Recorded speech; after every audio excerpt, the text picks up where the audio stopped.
The galactic fear of humans. The grand hall of the Galactic Council was silent, a rare silence, the kind that only came when something truly terrifying had been spoken. Ambassador Chivarn, a high-ranking official from the Zorvan Empire, stood in the center, his green-scaled hands trembling. His wide golden eyes darted around the room, searching for understanding, perhaps even reassurance, but found none. He swallowed hard and spoke again, his voice barely above a whisper. Humans are not like us. The room erupted into murmurs. Whispers of fear and disbelief spread among the gathered representatives of various galactic species. The towering Vorlaxians flexed their forearms nervously. The Siltheri, whose delicate feathered bodies usually swayed with calm, were stiff with unease.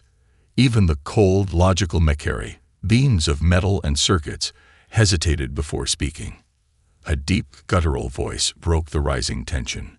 Explain, Chivarn. It was High Chancellor Drovan, the leader of the Galactic Council.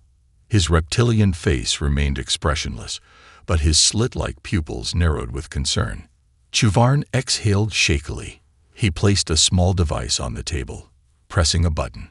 A hologram appeared, a recording from the Battle of Vega 7. The council members watched. They saw a barren battlefield, scorched by plasma fire. In the distance, a massive enemy force, a merciless species called the Gorath, marched forward. Every race in the galaxy knew the Gorath. They were conquerors, ruthless warriors who had destroyed entire civilizations. But then, from the shadows of the ruined city, the humans emerged. Not in a grand fleet, not with overwhelming technology. No, they ran, on foot, straight into battle. A different kind of warrior. The council members leaned in as the recording continued. Human soldiers, outnumbered and outgunned, charged at the Gorath without hesitation. No protective energy shields, no retreat, just pure aggression. They screamed battle cries, some even laughing as they engaged the enemy. One human, Captain Elias Kane, took a direct plasma shot to the shoulder. But instead of falling, he growled, tore off the burning fabric, and kept running forward. An alien officer in the council gasped. That should have killed him. The recording zoomed in on another scene. A Gorath warrior, towering at 9 feet, swung a massive war axe at a human soldier. The impact should have split the human in two. But instead of dying, the human caught the blade with his bare hands. Blood dripped from his fingers, but he didn't scream. He just grinned and headbutted the Gorath into unconsciousness. A horrified silence filled the grand hall. Another alien spoke, voice shaky. They are insane. Chivarn nodded. You see now, the unstoppable nature of humans. The recording continued. More footage, more horror. A human with a broken leg still dragging himself forward, refusing to stop. A female human soldier, cornered, using nothing but her fists to bring down an armored Gorath. A wounded human pilot, his ship destroyed, climbing onto an enemy vessel with his bare hands, breaking into the cockpit, and taking control. It was madness. High Chancellor Drovan clenched his jaw. They do not fight like us. They do not think like us. A Mecheri intelligence officer stood up. We analyzed their history. Unlike other species, they evolved in a world full of danger. Their survival depended on fighting, on adapting, on enduring pain. He paused before adding, humans train themselves to endure suffering. They call it exercise. A collective shudder ran through the council. Another ambassador spoke up, her voice barely a whisper. Do you know what the Gorath survivors called them? The room fell silent. She swallowed before saying the words that had haunted the survivors of Vega 7. Space Orcs. The Council's fear. The Galactic Council was facing a dilemma unlike any before. Humans had been underestimated. For centuries, they had been ignored, considered too primitive, too weak. But now, they had proven to be something terrifying. They fought without fear. They endured unimaginable pain. They refused to surrender, no matter the odds. And worst of all, they enjoyed it. Chancellor Drovan turned to Chuvarn, his voice grim. "What do you suggest?" Chuvarn hesitated. He had no answer. Should they ally with humans before it's too late? Or should they isolate them, ensure they never become a true power in the galaxy? As the debate continued, a single thought hung in the air. What happens when the rest of the galaxy realizes that humans are not just warriors? They are nightmares given form. And worst of all, they have only just begun. The unexpected nature of humans. The Galactic Council chamber buzzed with voices. The air was thick with unease as ambassadors from every corner of the galaxy debated their next move. Humans, the species that had once been seen as an insignificant primitive race, had now turned into something no one could fully comprehend. Were they allies or a threat? Ambassador Chuvarn stood at the center, his mind racing. What he had witnessed on Vega 7 was nothing short of madness. The humans had fought like wild animals, but there was something more to them than just brute strength. Their instinct for survival wasn't merely a response to danger. It was part of their very essence. They are more than warriors, he muttered to himself. He had never been more terrified. The Galactic Council had been debating for hours. Should they warn other planets about humanity? Should they welcome them into their fold? The decision weighed heavily on them. The unexpected behavior of humans. The next morning, as the Galactic Council received new intelligence, something far more unsettling came to light. A new human missionary vessel had landed on a distant planet known as Lurked, home to a peaceful race of gentle beings called the Fjorans. These beings had always been known for their serene, intellectual pursuits. They lived in harmony, avoiding conflict at all costs. The Fjorans, having heard rumors of the human race, had invited them in peace, hoping for an exchange of knowledge. But what they hadn't anticipated was how the humans would behave. Instead of the formal diplomatic discussions the Fjorans had prepared for, the humans, led by Sergeant Kate Winters, immediately went to work. They cleared the surrounding forests with primitive tools and set up makeshift fortifications. At first, the Fjorans thought it was some sort of cultural misunderstanding. They thought the humans might be preparing for war, so they sent their leaders to intervene. However, the humans greeted them with wide smiles, a mix of politeness and ignorance of their hosts' peaceful ways. "Do you have any real trees to chop?" Sergeant Winters asked, looking at the Fjorans' delicate tall structures that appeared to have been grown from the ground, not built. The Fjorans didn't know how to respond. They had never seen such a bizarre display of activity. Humans didn't just talk to solve problems. They preferred to do things. Action over words was in their blood. The Fjorans' shock and confusion. As days passed, the Fjorans observed more and more. They realized that humans didn't just sit around waiting for things to happen. Instead, they made things happen. Sergeant Winters and her team had completely transformed the landscape, building functional structures where once there had been only fragile trees. The Fjorans attempted to intervene again, but every time they approached the humans, they were met with wide grins and energetic hands waving in greeting. When the Fjorans tried to explain that they preferred peace, the humans nodded, but continued with their work. It was as if the concept of waiting around for peaceful solutions was not in their vocabulary. What is it that they want? The Fjorans asked themselves, confused. Sergeant Winters, now the official leader of the human delegation, finally sat down with the Fjorans, hoping to clear the air. "You see," she said, "we don't wait for problems to fix themselves. We fix them. Humans in combat. The unthinkable." Meanwhile, back on Vega 7, a Tarkan warlord, the same enemy the humans had fought in their brutal victory, had escaped the battlefield. A group of Tarkans, skilled warriors in their own right, had been captured, but they were too dangerous to be held for long. They were being held on the human colony, Earth, for interrogation. They hadn't expected the humans to care. But when the Tarkan warrior tried to break out of his holding cell, the human guards didn't shoot him immediately. They didn't send in a robot or a high-tech weapon.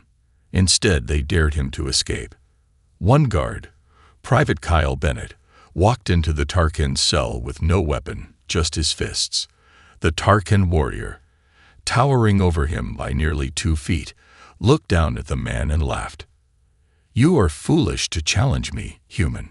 Bennett grinned back, wiping a bit of sweat from his forehead. "Let's see if you still laugh after a few rounds." The humans had an odd custom.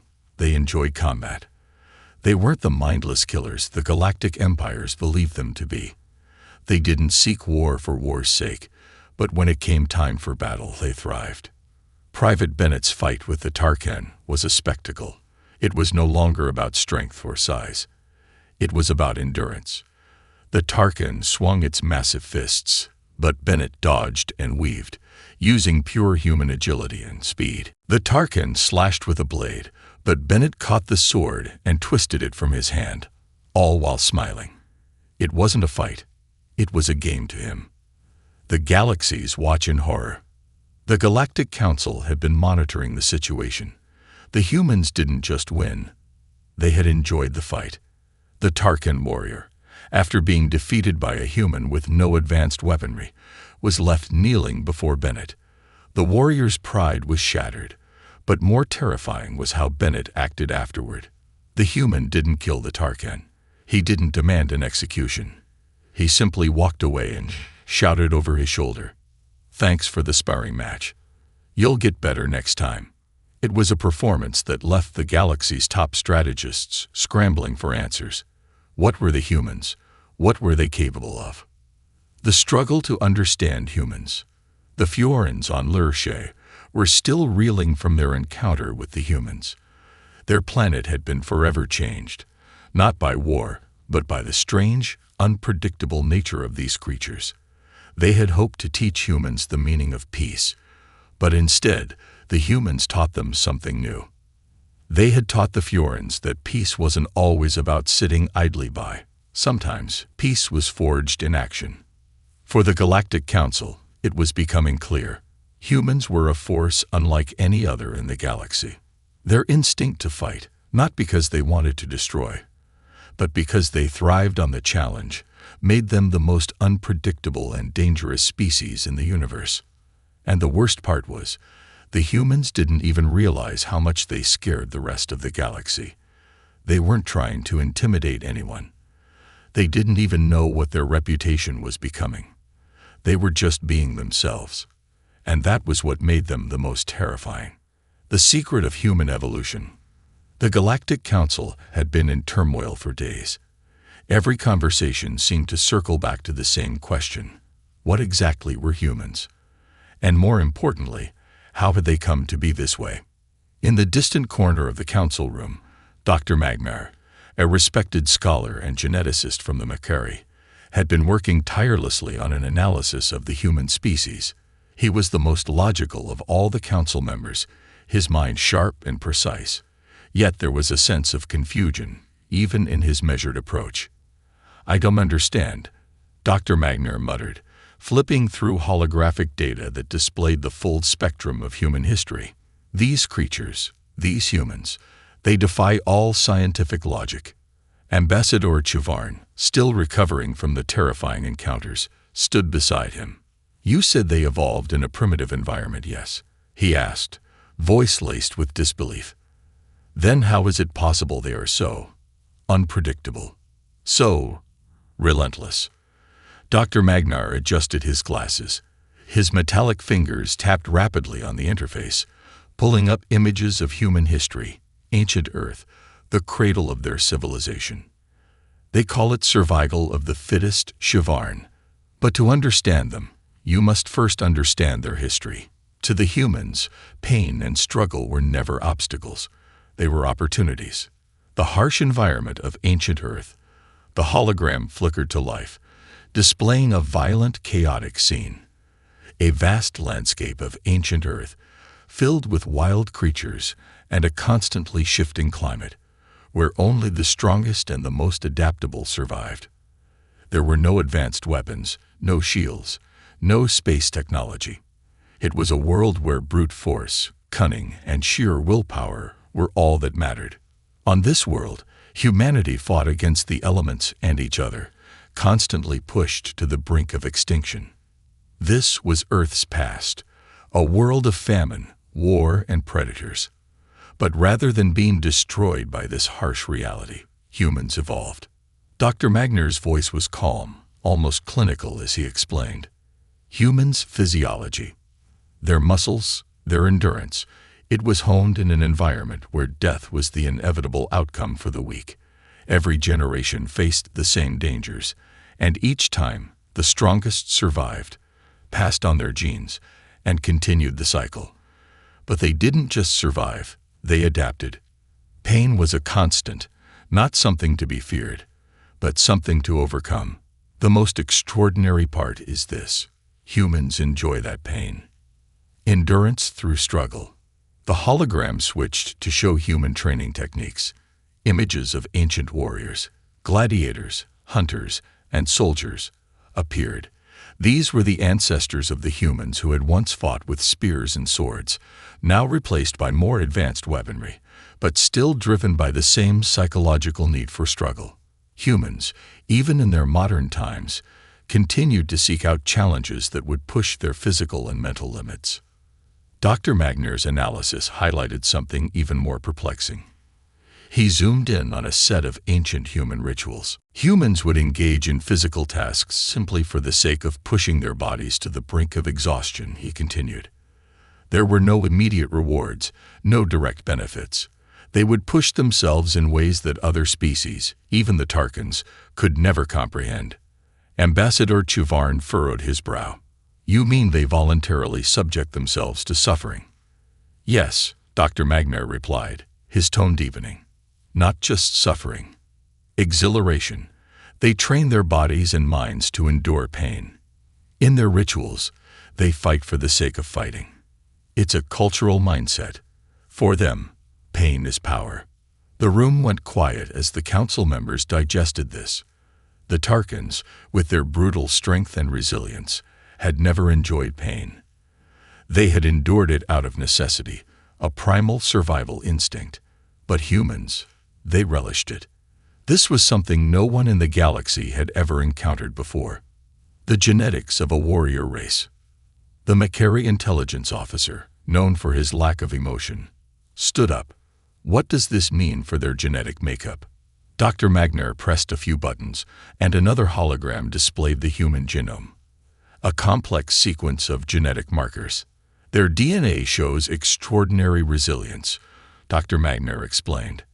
A gene modification of sorts. The mutation occurred over thousands of years. This gene creates a feedback loop. The more a human suffers or strains their body, the stronger they become. And once this strength has been reached, they seek the next challenge. It's a never-ending cycle. Ambassador Chuvarn looked at the images, the data, and shook his head.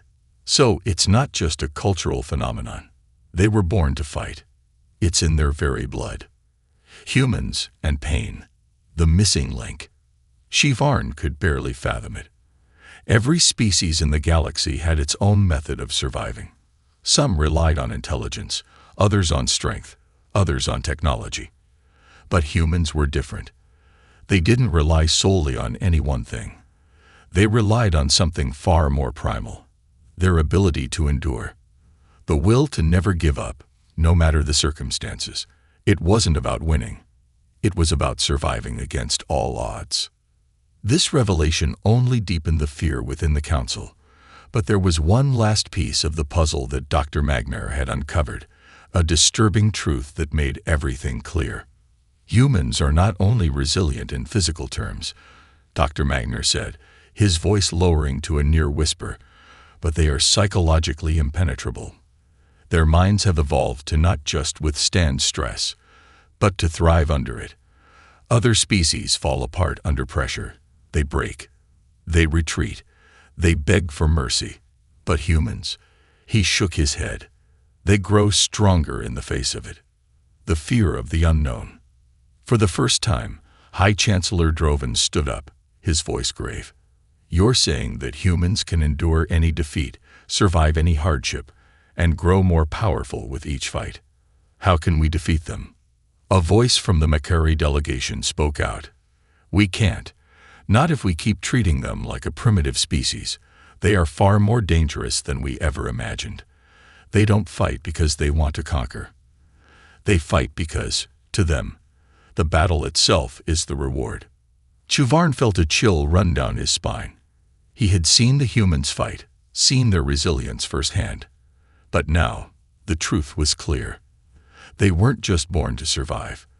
They were built for war, and they would not stop until the entire galaxy understood that. The moment that changed everything. The galaxy had already felt the tremors of humanity's unexpected rise, but nothing could have prepared them for the moment when everything changed. It was not just another battle or another skirmish in the endless war across the stars. This was different. This was the tipping point, the moment that would echo through the cosmos for centuries to come. The Tarkans, the savage warrior race that had once been feared by all, had invaded the peaceful world of Vega 9. It wasn't the first time the Tarkans had invaded a planet, but this time was different. The Tarkans had underestimated humanity.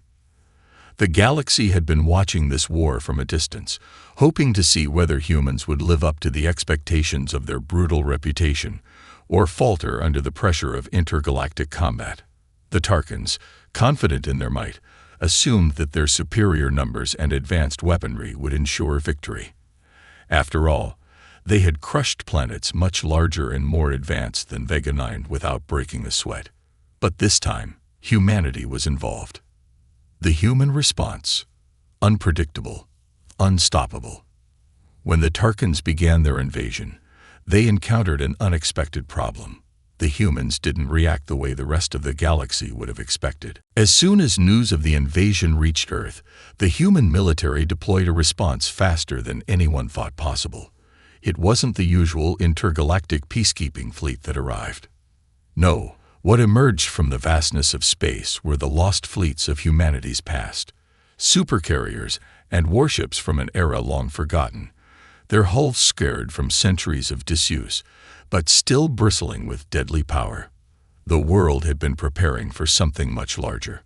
General Sarah Blake, one of humanity's most decorated commanders, stood at the helm of one such warship, known as the Iron Fury. She had commanded several successful missions against the Tarkans before, but nothing could have prepared her for the scale of the battle that was about to unfold. As the human fleet approached Vega 9, they found the planet already under siege. Tarkan warships hovered over the world, laying waste to cities below. The Tarkans were relentless in their bombardment, sending shockwaves through the atmosphere, shaking the planet's core. But the humans weren't intimidated. They weren't afraid of the scale or the numbers. Their response was far more primal than that. General Blake gave the order. Engage at full speed. Fire all weapons. The human fleet dove toward the planet's surface with no regard for their own safety. The Tarkans had come to destroy, but humanity had come to fight. The Battle of Vega 9. An unlikely hero emerges. The battle that ensued was nothing short of legendary. The Tarkans, who were known for their brutal fighting style, had never encountered anything quite like the human fleet. The humans didn't attack in formation like other species. Instead, they engaged in a chaotic, unpredictable style. No lines, no organization. It was as if each human warship acted on its own, performing maneuvers that left the Tarkans stunned. The Tarkans had thought they were the masters of chaos, but humans took it to an entirely new level. In the midst of this madness, Private Alex Carter, a young human soldier, found himself in an unexpected position. On the surface of Vega 9, where the fighting had turned into close-quarters combat, the Tarkans had cornered the remaining human survivors. The survivors were holed up in a collapsed building, barely holding on, with no way to escape. But the Tarkans weren't finished yet. They had one final weapon. A massive Tarkan warlord, known as Zorath the Terrible, led the charge. He was known across the galaxy for his cruelty and strength, and he had killed countless beings during his reign. But he had never faced a human quite like Alex Carter. Carter was not a seasoned veteran. He wasn't part of the elite forces. He was just a young soldier, with little experience beyond a few skirmishes. But when the Tarkans broke through the building's walls, Carter found himself standing face to face with Zoreth. The Tarkan warlord towered over him, his axe raised high. Carter, with nothing but a small energy pistol and raw determination, looked up at the beast. The others expected him to die. No one could stand against a warlord like Zoreth. But what they didn't know was that Carter didn't fear death. He welcomed it. With a roar that echoed through the air, Carter charged at the warlord. The Tarkan swung his massive axe, aiming to cleave Carter in half. But Carter, using every ounce of speed and agility, dodged the attack and slammed his shoulder into Zoreth's gut, knocking him off balance. Zoreth staggered, and before he could regain his footing, Carter plunged his energy knife into the Tarkan's exposed side, severing the warlord's spine. The aftermath. Humanity's victory. The sight of Zoreth, the terrible falling before a single human soldier, sent shockwaves throughout the galaxy. The Tarkans were forced to retreat, unable to continue their assault on Vega 9.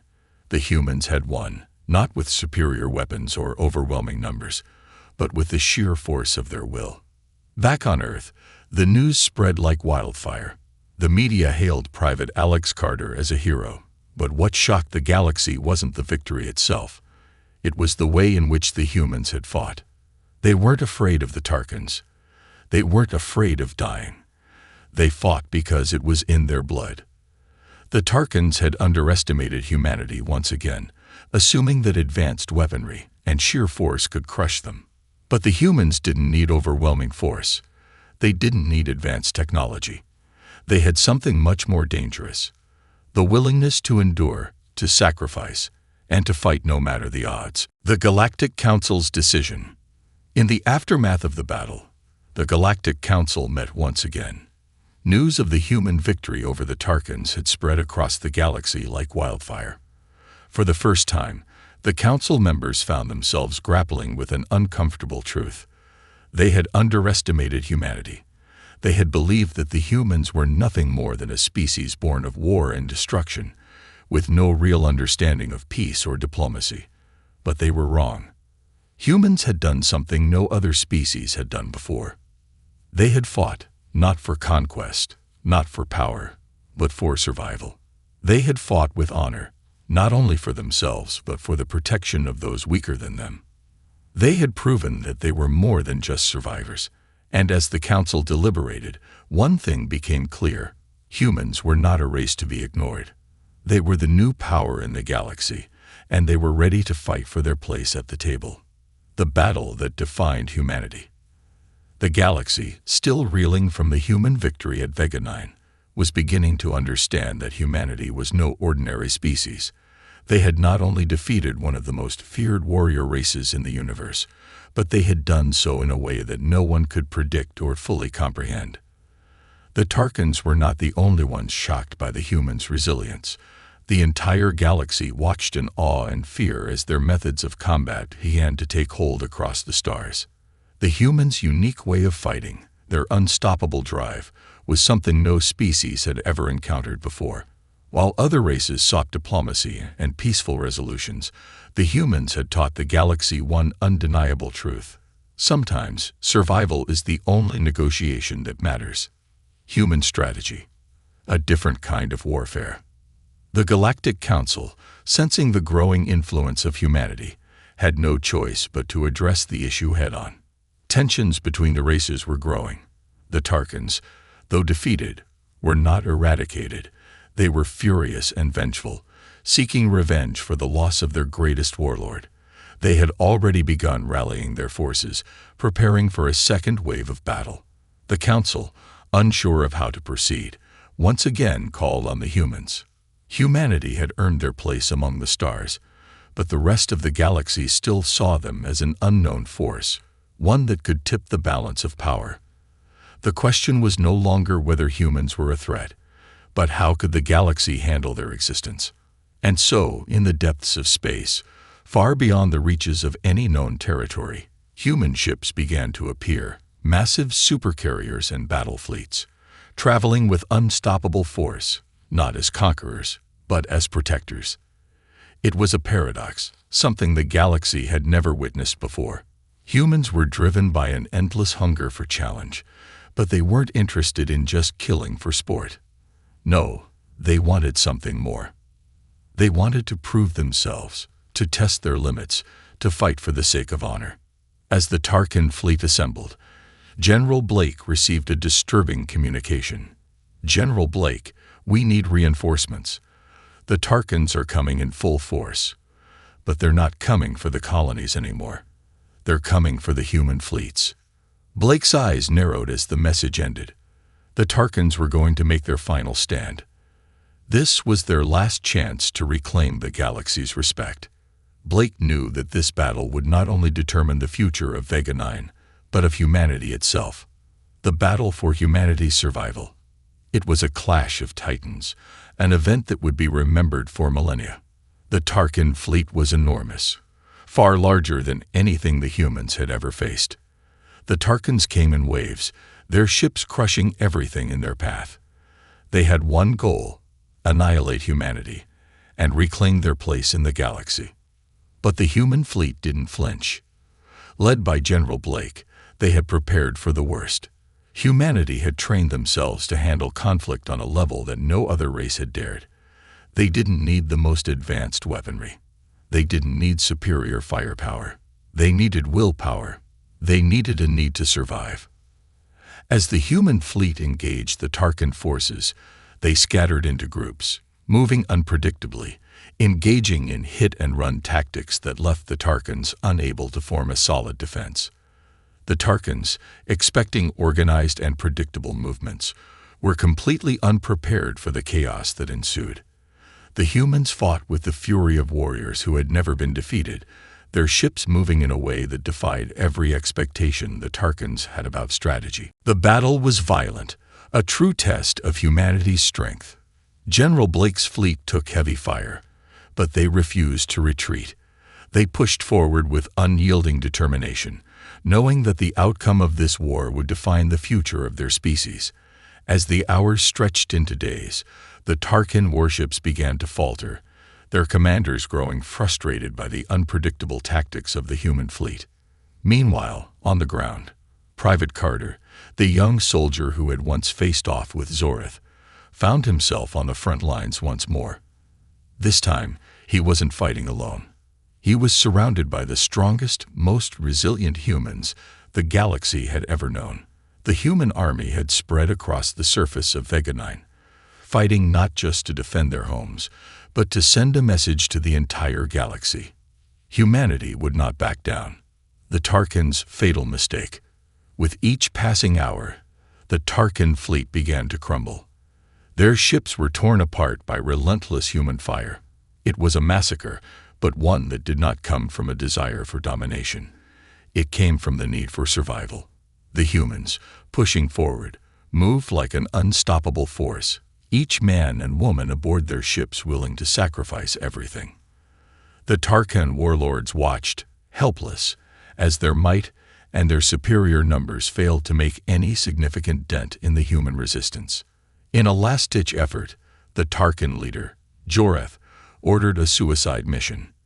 His strongest warships were loaded with explosives and sent to crash into the human ships in a final desperate attempt to crush them. But the humans, expecting such a move, were ready. As the Tarkin warships came barreling toward them, the humans swerved in a synchronized movement, leading the Tarkin ships to crash into each other, causing a chain reaction of explosions. Zoreth's final gamble had failed. The battle was won. But it wasn't just a victory of military might. It was a victory of human spirit. A new era for the galaxy. The aftermath of the battle left the galaxy in shock. The Tarkin forces had been annihilated, their attempts to reclaim their position in the universe utterly shattered. The humans, once seen as weak and primitive, had proven themselves as the most resilient and unstoppable force in the galaxy. As the Galactic Council received reports of the human victory, there was no longer any question. Humanity had not only survived, they had redefined what it meant to be a warrior. The human fleets had come not to conquer, but to protect. They had come to challenge not for dominance, but for the right to exist. The message had been clear. The Tarkans had underestimated humanity's resilience, and now the galaxy understood. Humans would not be ignored. But the Council knew that this victory would come with consequences. The other species of the galaxy were now faced with a choice. Would they stand with the humans, or would they fear them? Would they join humanity in creating a new future for the galaxy, or would they try to stop the rise of a new power? As General Blake stood on the deck of her flagship, she watched as the galaxy's greatest powers began to turn their gaze toward Earth. She knew the battle for the galaxy had only just begun. But now, humanity would no longer be on the defensive. They would be the ones to lead the charge. The Galactic Council's dilemma. The galaxy was changing. In the wake of the human victory at Vega 9, the Galactic Council sat in stunned silence. They had expected humanity to fade into the background of galactic politics, to continue being the underdogs, the species struggling to find their place among the stars. But instead, humanity had turned the tide, shattering their expectations with each battle. And now, the galaxy was left wondering, what would happen next? The humans were no longer a question of whether they could rise to power. They already had. The real question was how the galaxy would respond. Would they accept the human race as an equal, or would they see them as a threat too great to ignore? Would humanity's unrelenting spirit be something to admire, or would it become a force to be feared? The Galactic Council, a governing body representing all species across the galaxy, had never faced a problem like this. There were already whispers among the races. The Siltheri, known for their diplomatic nature, feared humanity's unpredictability. The Vorlaxians, with their cold logic and advanced technology, wondered if humans could be trusted to coexist with the delicate balance of power they had built. And the Makari, the race of sentient machines, were watching closely, calculating their next move. As the council members gathered in the Hall of Decision, the weight of their collective thoughts hung heavy in the air. The Tarkans, having been dealt a blow from which they would never recover, were no longer a threat. But the humans?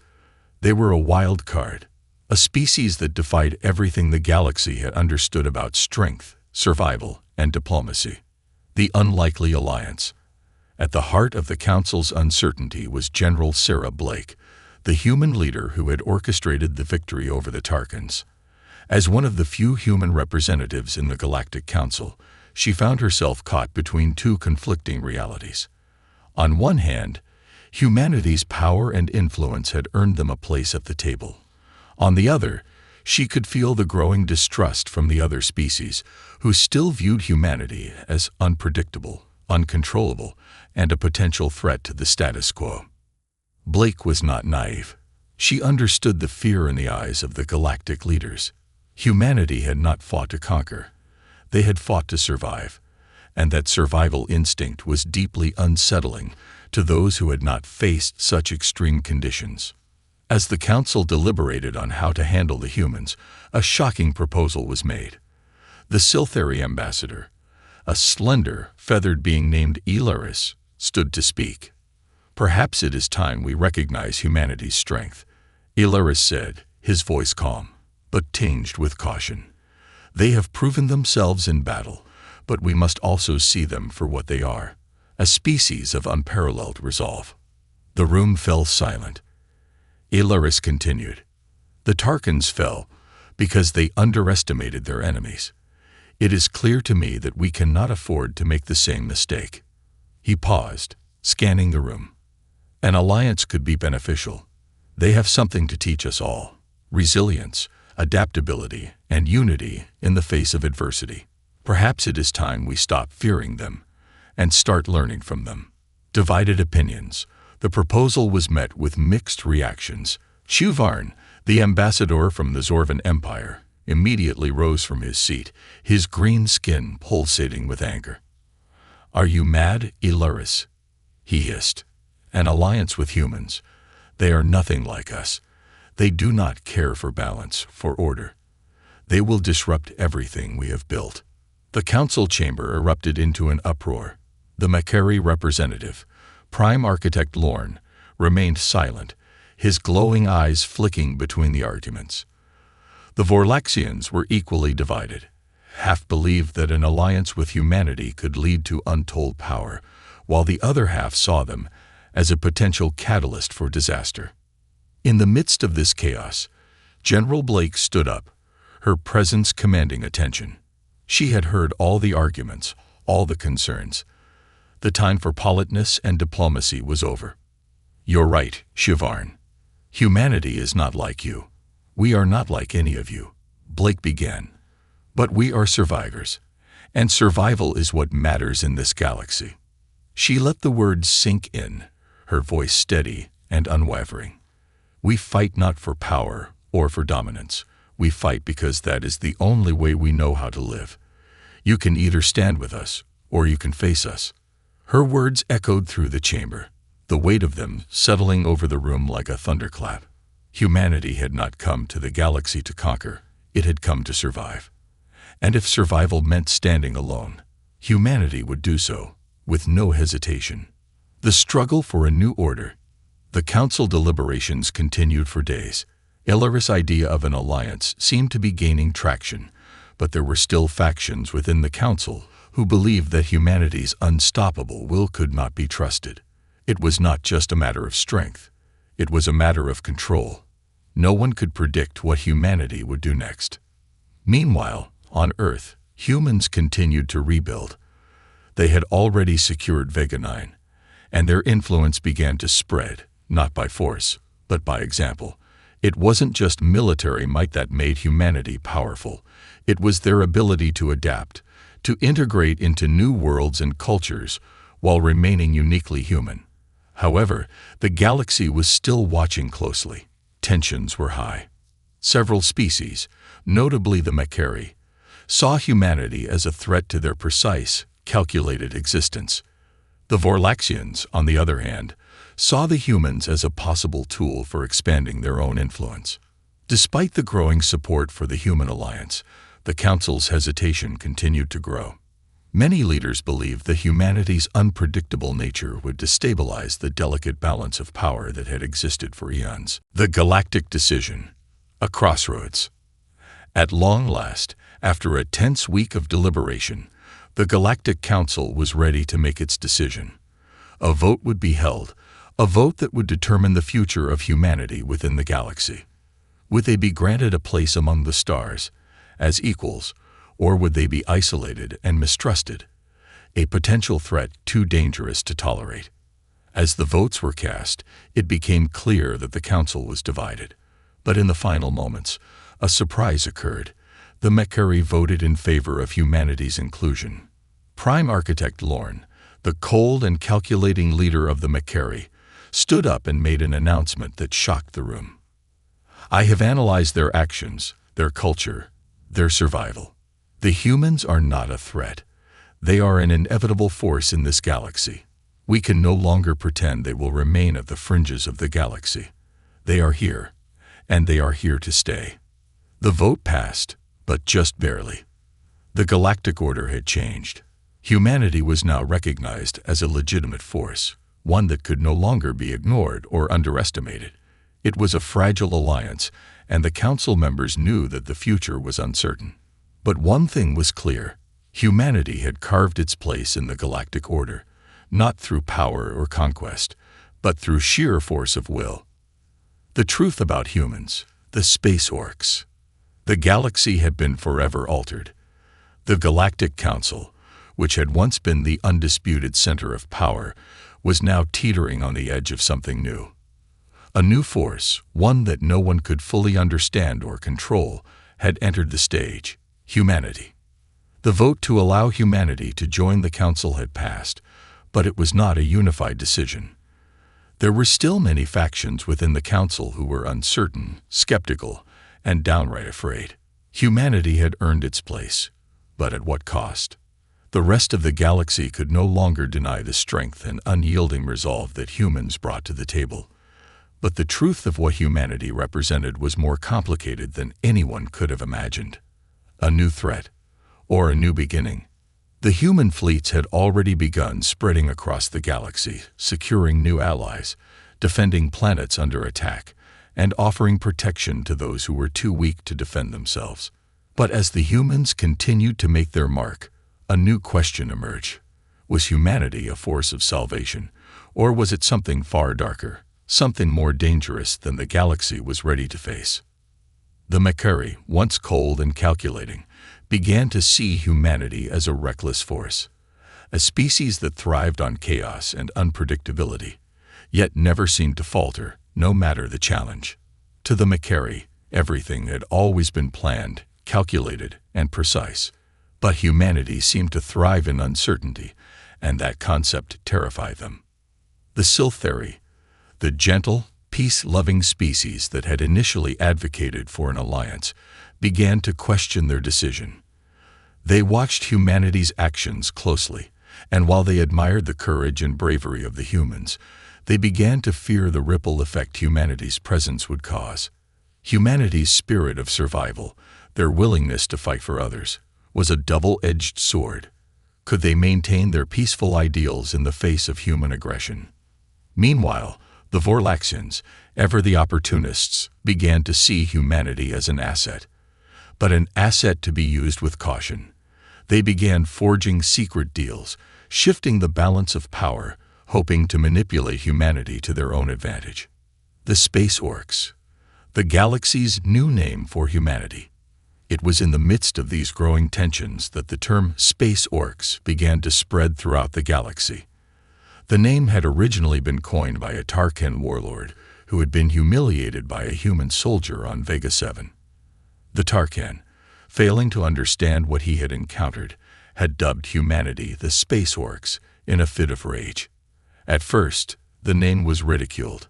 How could the great powers of the galaxy, races with thousands of years of history, be so shaken by a species so new, so raw? But soon, the term gained traction. It wasn't just the Tarkans who feared humanity. It was everyone. And the more the humans rose, the more the galaxy began to understand that they were not like any other species. The Space Orcs were not conquerors in the traditional sense. They did not seek to dominate through sheer force of numbers, nor did they rely on cold, calculated logic. What set humanity apart was their chaos, their unpredictability, and their endless drive to survive. They fought not to take over, but to ensure their place in the galaxy, to secure their future, and to protect those who could not defend themselves. The Vorlaxians saw the humans as potential tools to expand their influence, but they also feared the wild nature of humanity's unchecked power.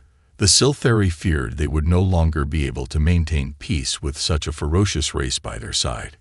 Even the Makari, who had studied humanity's every move, could not predict what the humans would do next. They were chaos in motion, and no one could control it. The unforeseen consequences of humanity's resilience. As the humans continued to expand their influence, the galaxy began to witness the long-term consequences of their relentless spirit. In one region, a planet under siege by a merciless alien species was about to fall. The Galactic Council, once known for their ability to control the situation and prevent such conflicts, did nothing. But humanity. They intervened, uninvited, unannounced. Sergeant Maya Torres, a young and fearless human officer, led a covert mission to liberate the planet. The odds were stacked against them. There were no guarantees of success. But humanity did not need guarantees. They only needed the chance to fight, to test their limits. Sergeant Torres' team infiltrated the enemy lines, dismantled their defenses, and secured the planet. By the time the Galactic Council arrived, the planet had already been saved by humans. This act, though celebrated by the oppressed species, caused an uproar in the Council. The Makari and Vorlaxians saw it as a violation of the established order. The Siltheri were torn. Were the humans heroes, or was this their way of asserting dominance? The concept of intervention without invitation was a direct challenge to the diplomatic norms of the galaxy. Humans and the galactic legacy. Despite the Council's concerns, humanity's actions were undeniable. They had proven time and again that they were unstoppable. Their ships were invincible, their soldiers were unfaltering, and their will to survive was unmatched. The galaxy had no choice but to acknowledge this new galactic power. But in doing so, they also realized that humanity's spirit could not be controlled. It could not be predicted. And this frightened everyone. In a quiet moment, after the dust had settled and the council had resumed their discussions, General Blake found herself in a rare private meeting with Chivarn. The Zorvan ambassador had been one of the most outspoken critics of humanity, yet he had come to understand the humans more than most. "Do you think they truly understand what they've started?" Chivarn asked, his voice heavy with thought. Blake met his gaze, her eyes steady. "We only fight for survival." She paused, as if contemplating her next words. "But you're right. We don't understand the galaxy's expectations. We don't understand what you think of us. We don't fight for conquest. We fight to make sure we never have to go back to the way we were before." Chivarn exhaled slowly, his fingers tapping the table. "And that is what makes you terrifying, Blake. Not your strength, not your weapons, but your unpredictable need to survive." The new order. As the council session ended, the room filled with whispers and uneasy glances. The humans had been accepted, but the true consequences of their rise were only beginning to unfold. The galaxy had always been governed by control, by those who played the game of politics, who adhered to the rules, and who knew how to manipulate the system. Humanity, however, was different. They played a different game, a game of survival. And in the end, it was this uncompromising, wild strength that had won them a place among the stars. They were no longer the underdogs of the galaxy. They were the Space Orcs, and their place in the galaxy had been earned by nothing more than their will to survive.